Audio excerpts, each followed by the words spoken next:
Good evening, ladies and gentlemen, and welcome to this week's episode of the Meltcast. We are episode one of the BigFooty Meltcast. Riz, my friend, how are you? I'm not even going to bother introducing myself. I'm that worked up about what I saw on the weekend that I'm just straight into Grizz. How are you? And tell me what absolutely gave you the shits about the St Kilda game, if you can narrow it down to one thing. It's fascinating. I sort of half expected to see you with a bag on your head. Just some of those ashamed fans that don't even identify themselves. But yeah, look, a lot's happened in the 4 weeks since we've done a pod together. Bont has had a few guests on since, and I think the last time you were on, we beat Collingwood. So I blame you personally for not being here, and that's clearly the only reason we're losing. But yeah, it was just. I feel it was 4 weeks of poor form, capitulating week on week on week to what we saw against St Kilda, where I thought the first half was flattering to us and the second half was a much more realistic view of where we're at, particularly as a team and as a lineup, but perhaps the wake-up call you needed as a club, considering what we've been hearing spat out from the club in the meantime. Yeah, you're right. And look, I have said to you off air that I don't have much to talk about from Saturday because the reality is we got pantsed all around the ground. Draper got destroyed by Marshall comprehensively, I thought, which isn't, all that unusual at the moment. Draper does seem to be struggling a little bit. Peter Wright, next to, was basically non-existent. Nate Caddy struggled. It's hard for a young forward and delivery's rubbish, so he struggled. I thought again that Dersma and Durham and even Shield to a certain degree, they battled hard, but just it was just shit. It really was just shit. So yeah, that's my take of the game from Saturday. Yeah, look, I think we had a 37% disposal efficiency going inside 50. So to give you an idea how easy it is to get an efficient inside 50 is if it's a kick over 40 metres and it's not marked by the opposition, it's an effective disposal, or if you hit a target. So the fact that we were at 37% just sort of shows you how terrible we were going inside 50 when that is the metric. It's such a low bar for an effective disposal inside 50. And, our uncontested possessions were well down. They did a really good job mechanically. I know you don't want to talk about the game, but just mechanically stopped us from moving the ball down through uncontested possession chains. We only took 100 marks for the game and 95 uncontested marks, which, our game is that sort of kick mark running style. And, they just pounced us everywhere from disposals to clearances to hit it. Oh, I thought we marginally beat clearances, but I felt like they were far more efficient in how they scored from their clearances. It was just, like you said, it's a comprehensive beating. And I know you said that Durham tried hard and Dersma. I think Dersma and Durham were really the only two that you could say had a good enough game. Dylan Shield kicked a couple of goals, but they were opportunistic. I had one clearance, Dylan Shield. Like, I'm sorry, you're in the team for that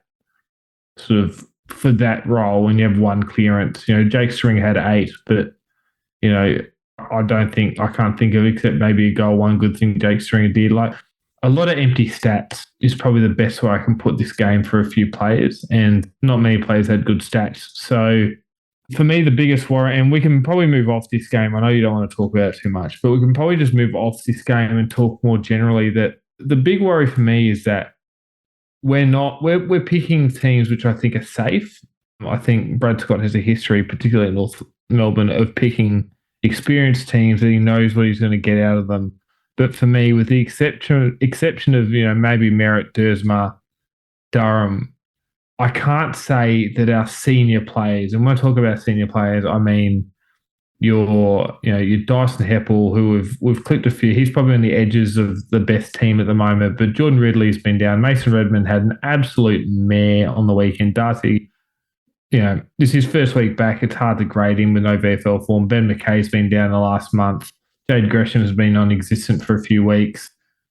Draper, as you said, I think with Draper, like, he's 26 years old. He has to be considered a senior member of this team, and he's just not good enough. It's just Peter Wright. I think people have taken chunks out of him, and it's justified with how he's played. Just senior players in this team, the guys that you expect to push the rest of the team forward, just aren't performing.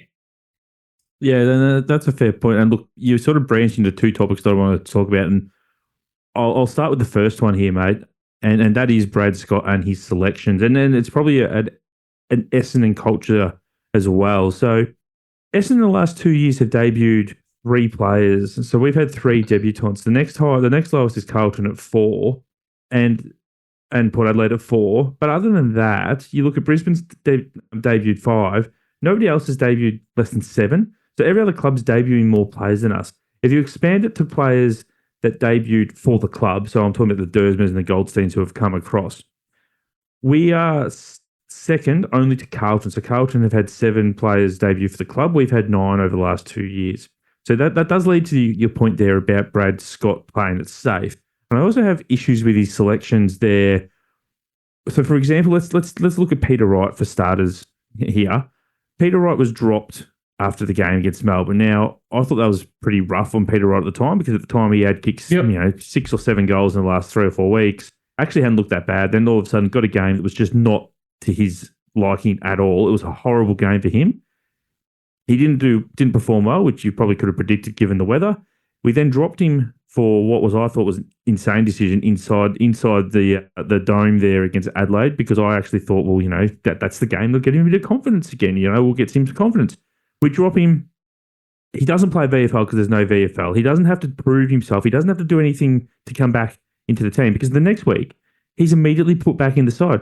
What was the point of dropping him? What message are we sending to players out there? Because the argument around Nick Bryan not getting a game is that, well, he's just not physical enough. He's just not shown enough at VFL. I mean, Nick Bryan's dominating VFL. So, if he's not shown at a VFL, at the moment, he's probably never going to show it. But how do you think someone like him looks at that and goes, well, I'm not getting games because I'm not doing something? He got games, didn't do it, got dropped, didn't have to improve it, and got straight back in. I mean, is that not a little bit insane to you?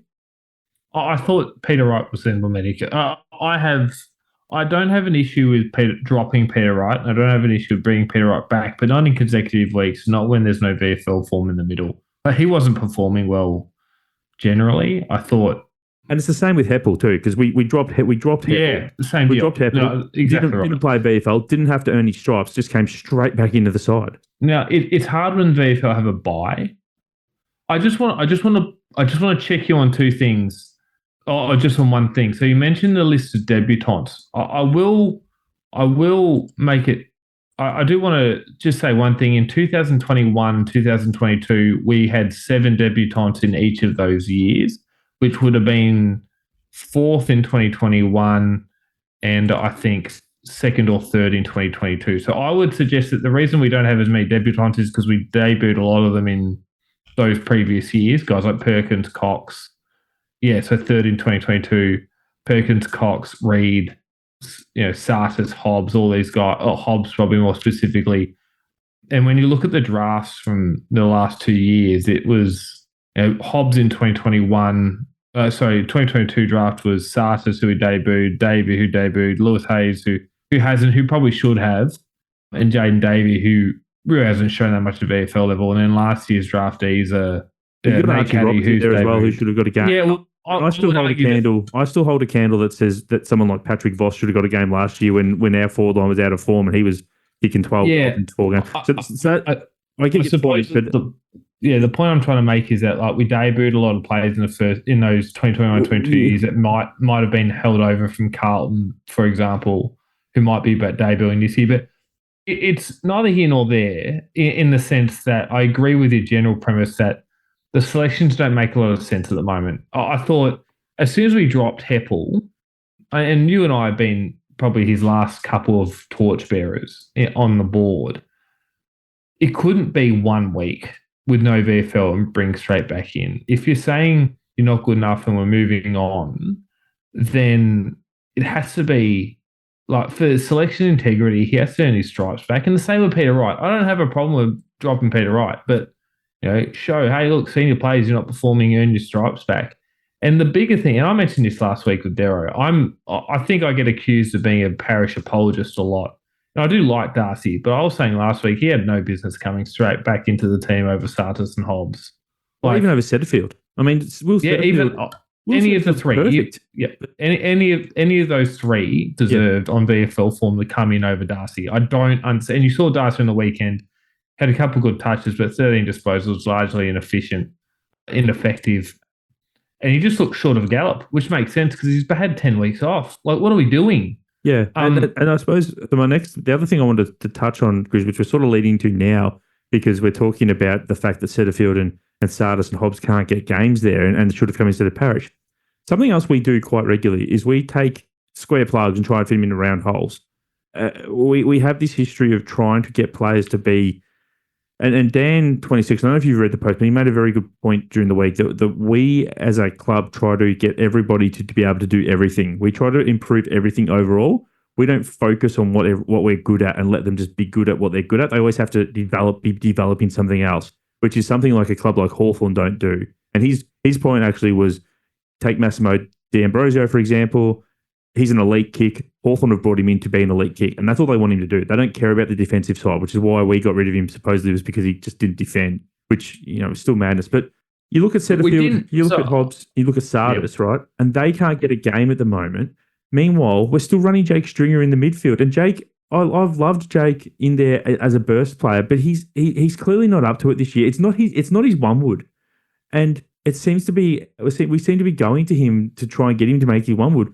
Meanwhile, as you pointed out, we've got Sardis, Hobbs, and Setterfield, who are all inside midfielders, sitting in the VFL twiddling their thumbs because we're trying to shove somebody who's not a midfielder into the midfielder. And this isn't a Brad Scott thing. This is an Essendon thing. When we saw it, when we had Langford through the midfield and Laverde through the midfielder, this one does fall on Scott, but Nick Martin going back, despite the fact that he was one of the best wingmen in the game last year. Yeah. We've got this history of we just try and make players become everything, or we try and develop these players instead of just letting them play to their fucking strengths. The problem with, and obviously now I will just say the problem with Stringer at the moment is you play Stringer at the forward line, then all of a sudden you got Langford, Stringer, Wright, and a resting ruckman and Caddy. It's way too tall. So and Jones, who's rotating off a ring. So it feels like we're trying to. Yeah. It feels like what we've done here is we've just tried to shove Stringer in the middle because we don't have any other way to fit him inside. Where the reality is, unfortunately, he just gets dropped. Like it's just that simple. If there's not a spot for him in the team, just drop him. Don't keep playing him in the midfield in the hopes that he's going to become that burst player that dragged us to the finals in 2021. Because it just hasn't happened. I have a different take on Stringer, and for me, Stringer's one of those senior players who are underperforming. He's one of those guys. There's 8 players from the weekend that if you dropped, I wouldn't bat an eyelid. Jake Stringer's one of them. But my thing is, when you use him in the centre bounce, you should be using him there as a point of difference, not a staple. And we're using him as a staple, which means we're blunting his effect. Jake Stringer going in the midfield in for a centre bounce twice a quarter has shock effect because it throws out the opposition planning. When he's in there for half of them, they know what to expect. And it gasses his tank for when he's forward because he's running around the midfield and he's just not that type of athlete. But my bigger problem is I see what Brad Scott's trying to do, but I feel like his decision-making is all wrong. So throwing Nick Martin back, I understand the point of we've lost Ridley for the first half of the year. Let's get a good kick behind the ball. But I would suggest throwing another lockdown defender behind them and freeing Redmond up and allowing Martin to stay on the wing was the better option. I would have thought, for example, if you want some explosiveness through the midfield, or you want then throwing Martin through centre bounce occasionally and keeping Stringer forward and just maybe dropping a ruckman or a key forward and having Nick Cox as your backup rock, right, gives you the explosiveness around the ground, but also evens you up elsewhere. Bringing Parrish in made sense because when Caldwell went down, or bringing in a midfielder, I should say, it made sense again because when we lost Caldwell against Adelaide in the last quarter, we were short of a midfielder. But you brought in a guy who hadn't played 10 weeks instead of any of the 3 guys that were running around getting 25 touches and 10 clearances in the VFL. The process isn't. It just seems like he has. I understand his logic, but his execution is just all over the shop. And even with this such a tall team, we've got Caddy, Wright, Draper, Jones, Stringer, Langford, and Cox. No one. St Kilda are one of the best teams from rebounding the ball from D50 to forward 50 of any team this season. They just haven't been able to put on the scoreboard. No wonder they put on a score against us. Like, as soon as the ball hit the deck, we were way too tall. And I just don't understand what we're doing from just from a setup point of view. I don't understand in isolation, all his moves make sense except for the person he's bringing in. And then when you put it all together, it just doesn't make sense as a collective. I just wonder, what are we doing with Dylan Shield? The theory is he's going to go at the end of the year. That's what most people think. Why is he playing? If you're talking to us about 8-year plans and the long build, why are you putting a guy like Dylan Shield in there who's going to be gone next year over Sartis and Hobbs? What do we... Nothing makes sense as a collective. It all makes sense individually, but none as a collective. And that's... The sum of the parts are greater than the sum of the total, really. Yeah, it's the sum total of the last 20 years. Every individual thing you can justify, but when you throw them all together in a pot, you just get this big pot of blah, which, what are we doing? And because the argument at the moment is, well, we can't play these young kids because they're not ready. But the reality is our VFL team's crap.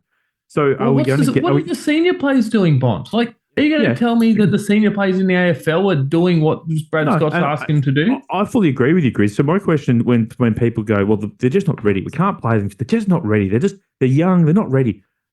Are they ever going to be ready playing in a VFL team that gets belted every second week? The reality is no, because they're getting beaten by guys that aren't AFL quality. So you got to test them against the AFL quality. That's where they learn. The only reason you don't play the kids because they're not ready is if your side is going to challenge for a flag, and I think everyone agrees that we aren't going to challenge for a flag. But you do touch on 20 years, Grizz, of the football club. So let me ask you this, and I expect you to answer it, and that way we can take it to the club, and everything will be solved, and you'll be carried down the street of now Napier Street to Windy Hill when we win the flag.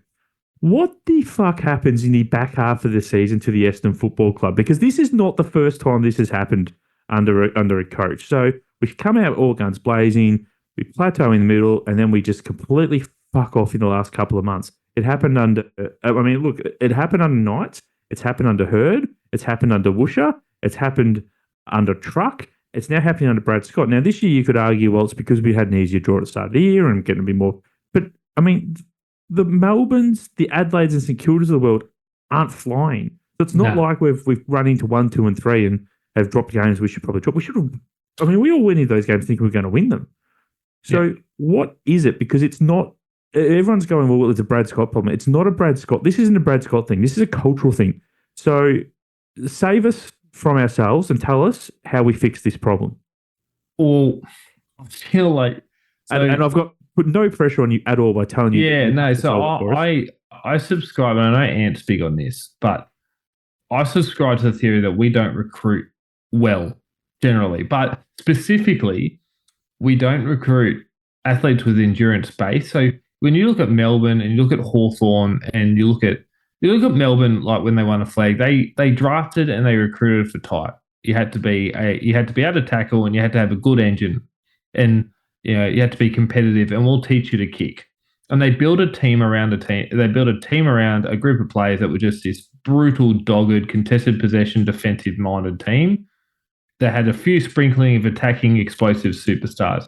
Hawthorn, if you can't kick, you don't play. And for about 8 years there, they were the best kicking team in the competition. And they're going for it again too. That's what they're doing. And they're going for it again. And so this idea of you can't kick, you can't play. We look a lot faster when we have the ball for 70% of the game and they don't. And so they recruit to a type and they fit to it. Whereas I feel like none of the pieces we select seem to fit together, or they overlap. And there's no single identifiable way that we're trying to build a team. And I feel like Brad Scott's tried to build a team with the players he has, but it's a game plan that doesn't stand up because of the obvious deficiencies of the list. I've been saying for 2 years now, we're going to have to turn over 40% of this list. Honestly, and there's a bunch of players now that if we're going to be successful in 3 or 4 years, won't be there. But Grizz, can I just ask, do you subscribe? I know I've mentioned this to you before, and I think you have agreed with me in the past. As a recruiting model, we tend to just grab pieces and worry about how they'll fit later, rather than actually going, okay, we rather than identifying a need and going out and getting it, we just take whatever we can get and we'll go fuck it, we'll work it out on the back end, which is almost impossible to do, as we've seen at the moment, because we're shoving so many tools in the forward line because we've gone out and got a whole heap of similar style players. Well, I would suggest that that's what you should do with your premium assets. Just go get the most talented players you can. But what we haven't done is, if you look at our draftees, our first and second draftees generally have a pretty good hit rate. But it's third, fourth rookie. Like rookie, we've hit mid-season and post-rookie, we've hit some good pots of gold there. But we've also had some misses. And the really good clubs make use of picks 40 onwards. They recruit a type of player and they just spend 2 years developing them. When's the last time a third or a fourth round pick worked out for us? I honestly cannot remember. That's where you need to draft a type and have a good development system. That's where you draft your defensive runners that have limited skills, that are dogged defenders, that you find 5 of them like Sydney do. Everyone raves on about Sydney's academy selections, and I'm not going to, you can and you can't, but one thing they do is they absolutely maximize the back end of the draft in their rookie list. They've got, almost a dozen rookie lists or around 3 or 4 drafted players on the list. Why? Because they draft a type. They draft aerobic runners that tackle and they can get up and down the field and defend and attack it. And we just don't do that. We haven't been able to find a style or a recruiting niche and an ability to develop these players in a way which rounds out your list so you're not, 15 deep. And if those 15 elite players aren't on, you get what you get on the weekend against St Kilda. You're talking about our late draft picks. I'm just having a quick look now. I would say Guelphy at 76 in 2017, Zirk Thatcher at 66 in 2017. Other than that, I am scrolling back a long way to say maybe Mitch Brown and Michael Hartley in the back end of the 2015 draft, which is a long time for not being able to nail those late picks, as you said. We're talking Garrett McDonough's and Alistair Lords, and we're talking Kobe Mutchers, Dylan Clark's, Trenton Minot's. Yeah, so Noah Gown. Yeah, good clubs. Say you have 8 selections in 4 years. Good clubs will nail 3 or 4 of them. And that's 3 or 4 best 25 players that you've got that fill a role. And that's, I think, what Dan D6 was talking about before. Just do your role. You don't have to be good at everything. Do what you do well. And we don't have those players. And it's because we haven't drafted and developed for them. And it's because we've been raving on a lot about this. I do think that there is an element of Brad Scott that's trying to do that. Yeah, so do I.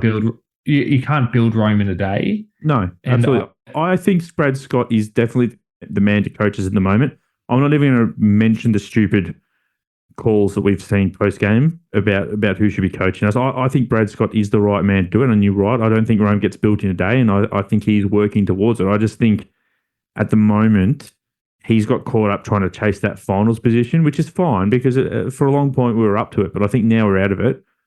We need to abandon that and start trying to play some of these younger players. Yeah, I also think that when we were performing well, he could justify, well, the young guys don't just walk into a team that's winning. They've got to show that they can, do what we're asking them to do at VFL level and then come in. But I don't think like I said, there's 7 or 8 players on the weekend that you could drop and I wouldn't bat an eyelid. And if you're not willing to if you're going to lose 4 games straight and you're not going to clearly commit to what Brad Scott wants, and by all reports, Brad Scott's been seething with them the last 3 weeks, at some point, words are just words, and you make a statement with selection. And if you bring in, 3 or 4, you drop 3 or 4 guys this week and bring in 3 or 4 young guys and just, and make a statement that way, that's fine, just as long as they don't bounce straight back out the week after. What I want to see is not necessarily who's in or out over the next 4 weeks, although I would like to see a few more debutants. I'd like to see, one last look at Wanganeen if we're going to move him on, just to see if we have something there as a halfback. I'd like to see Jaden Davey. I would like to see Archie Roberts. I would like to see Lewis Hayes. I'd like to see Sarson Hobbs back at some point. What I want to see is what happens the first 2 weeks when we see some roster changes and some list management, because that's going to tell me how serious Brad Scott and this club is. Yeah, look, and you did say before we're probably hit the last defenders of him. If Dyson Heppel goes around again, I'm just about. He can't go around again. All that talk about whether or not he'll go around again, they can't be serious. Like he just, you know, we said this. We said that at this point last year too with him. We said, he can't go around again, and then he went around again, and we sort of got back on board the bandwagon because he was all right for the first half of the year, but the back half again, he's tired. His body's not doing what he wants, and he's not the player he was. And we're going to have an Essendon player who look, champion's a strong word, and he's probably not quite an Essendon champion as such, but he's been a very good player for a very long time, did a lot of things for us, and he will be booed relentlessly, I think, until he retires now, and that's just a sad way for his career to end. Yep. Quick touch on the Fremantle game. We will turn up? I hope so. If they don't, after the last month they've had, and by all reports, Scott's been pretty seething behind the scenes, and so is a couple of senior players. If they don't, then I'd have serious concerns. But I think Fremantle will win. I think it's Fremantle's by 5 goals is probably a good result at this point.